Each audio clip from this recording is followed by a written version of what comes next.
Welcome back to the વ્લોગના આજના વિડીયોમાં તમારા બધાનું સ્વાગત છે. આજનો વિડીયો હું કરું છું હાથેથી શરૂ ટોપ એન્ડ કોટ કમ્પ્લીટ મેં પહેરી લીધું, કારણ કે હમણાં સુરતની અંદર બહુ ઠંડી પડે છે આજથી ભારે.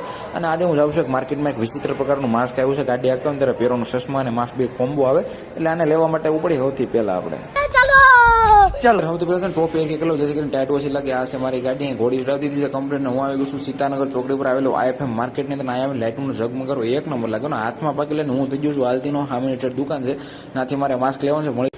અચ્છા ફૂટલા કિસ્મત એટલે મને ના માસ્ક મળે એટલે ધોયેલ મુળન છે. હું નાથી ટોપી પહેરીને પાછો આવી ગયો છું રિટર્ન. અને અહીંથી છે ને મારે જવાનું છે અમારા દોસ્તના ઘર બાજુ. તો હબદન છે ને હાલતી ના થઈ ઉત્તરાયણ ઉપર માસ આવશે, ચારે પાસે લેવા આવશું આપણે. અબે સાલે તમે નીકળીને જે રેસમાં વાળો પુલ ચડ્યો હતો, મને દેહનું ટ્રેક્ટર મારા સુરતની ગલીઓમાં દેખાણું. એટલે આ જોઈને તો મારું મનડું છે ને એકદમ રાજી થઈ ગયું, ડિસ્કો કરવા મળ્યો. ઘડી દેહનું ટ્રેક્ટર આલે લીવર છે ને ડ્રાઈવરે કોઈ દેહનો લાગે ટ્રેક્ટર છે ને સૂટે સૂટ પકડે છે. આને क्या बोला तूने? હલવાનો ટ્રાફિકમાંથી બહાર નીકળો એટલે સુરતની સિગ્નલોમાં હલવાનો છે. સુરતની અંદર સિગ્નલો શરૂ થઈને